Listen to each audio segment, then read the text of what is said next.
For the fourth straight day, protesters in the nation's capital have been free to demonstrate against COVID-19 restrictions, while residents have been warned by police to work from home and avoid the downtown area. Symbols of hate appeared on Parliament Hill over the weekend, with swastikas and the Confederate flag flying among thousands of demonstrators. Ottawa police saying they are investigating criminal activity and racist behavior, adding they have never seen this level of civil disobedience. So let's reflect on what this means for public safety and the level of tolerance for hate here in Canada.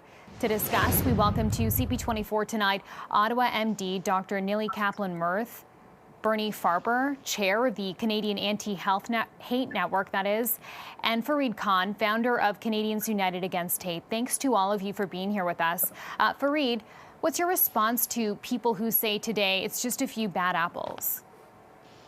Well, the fact is it's not a few bad apples. The organizers of this protest are people with known records of Islamophobia, anti-Semitism, and racism.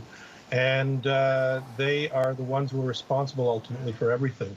And the fact is that these people were allowed to, the ones with the signs, the swastikas, the Confederate flag, they were allowed to walk around freely. And the others who were there did nothing to tell them, we don't want that message here. So as far as I'm concerned, the vast majority who allowed that to happen are also responsible by their silence. Bernie, what do you make of the behavior, the societal acceptance of it, at least, of how Fareed is describing it? Does this embolden others? Well, of course it does in the long run. I mean, listen, we have to, especially in this day and age, given the proliferation of hate that we have seen literally across this continent, to take a stand. Silence, and Fareed is right, silence is basically acquiescence. There can be no silent partners anymore. And I'm a child of Holocaust survivor, a man, my father, who lost his entire family and was the only surviving Jew of his village. And he came to this country in order to build a new life of freedom and democracy. To see, for me, a swastika flying on Parliament Hill and nobody confronting it is it's inexplicable. I just can't understand it. Now, that said, very quickly, I will add how difficult it is for people to do those kinds of confrontations because they do fear for their safety. And that's a whole other issue that bears discussion. Dr. Kaplan-Murth, Ottawa Public Health, now we know, had to close a couple of vaccination clinics because of those protests this weekend. Can you tell us a bit about what you heard and saw the last couple of days? I mean, were you concerned for your safety?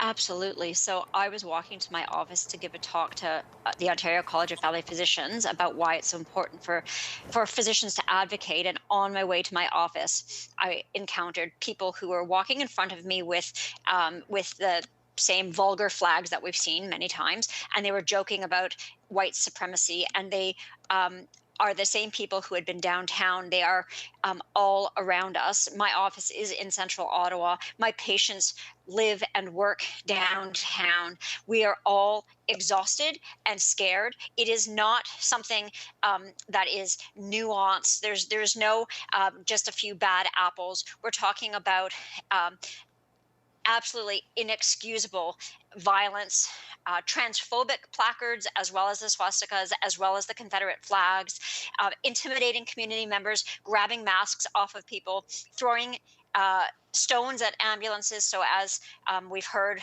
the police have to accompany ambulances, food being stolen from Shepherds of Good Hope, which is a shelter downtown. Like, all of it is inexcusable. And the thing about it is that this isn't new.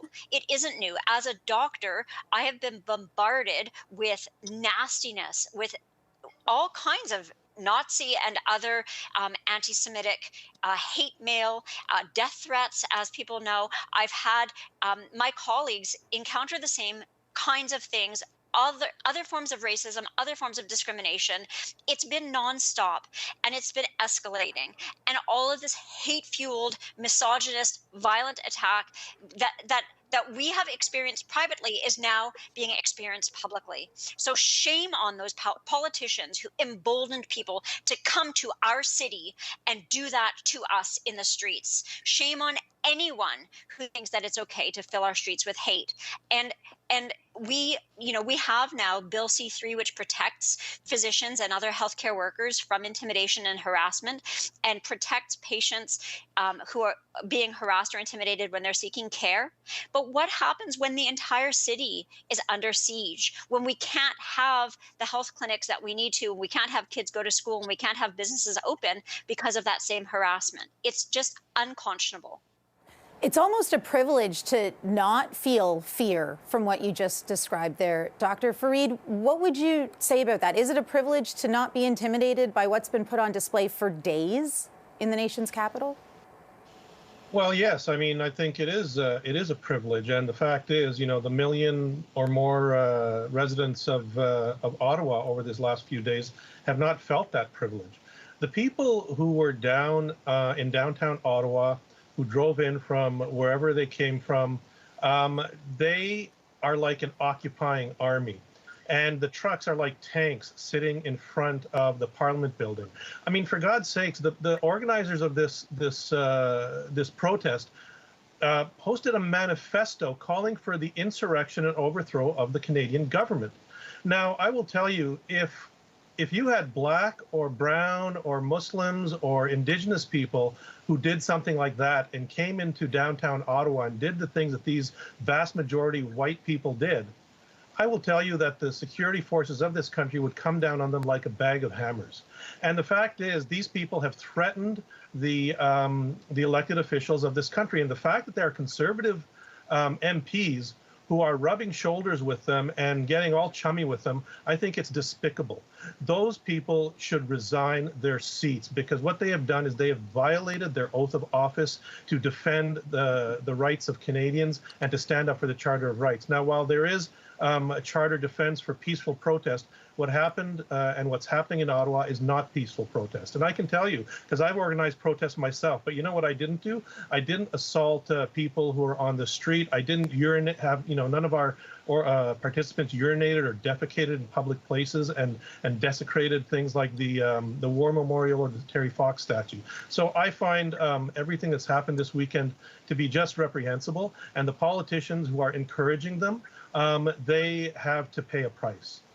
So, Bernie, to Farid's point about the police response this weekend, how does that compare to, other major events we've seen in Canada, like the BLM protests and First Nations pipeline protests?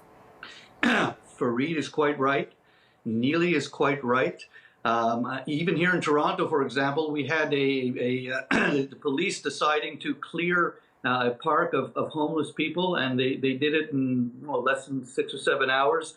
And yet here we have a situation where, amongst this crowd are hate mongers, neo-Nazis, white supremacists walking around with Nazi flags, Confederate flags, very freely being completely insubordinate to anything that we know as civil. Now listen, I was brought up in Ottawa.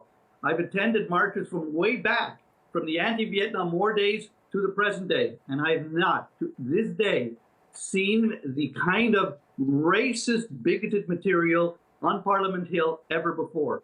So we have a situation here. I listened to the Prime Minister today. I give him credit. He was strong. He was forthright.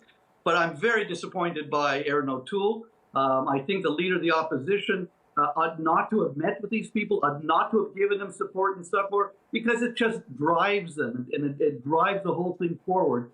Even if a larger number of these people were there for anti-vax purposes, which I totally disagree with anyway, but they have that right to do that. They don't have the right to walk around hatefully intimidating people and bullying people. That's not the Canadian way. It sounds like it is online, at least, from what Dr. Kaplan-Murth has been describing. Doctor, at what point should this have stopped? When would you have liked society to have intervened to avoid what unfolded this weekend?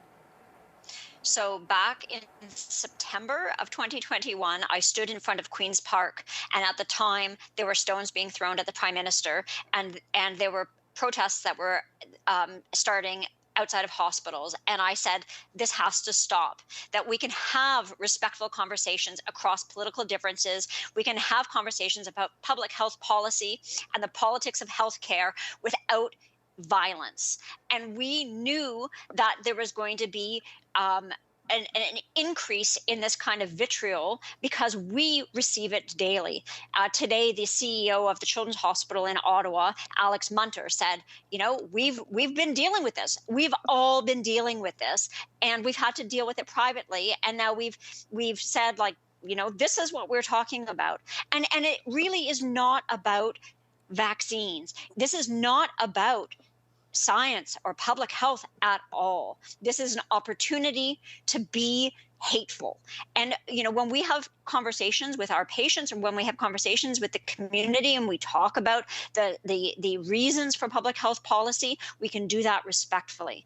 But what is going on in Ottawa has nothing to do with science. It has nothing to do with vaccines, and it has nothing to do with truckers. One of the first people I gave a vaccine to, who reached out to me because he was having trouble accessing vaccine, was a person who drives a truck back and forth between Canada and the United States. And he was so grateful. And somebody wrote today and said that, you know, that he and all of his colleagues who work in the trucking industry feel ashamed that this is happening. This does not represent them either.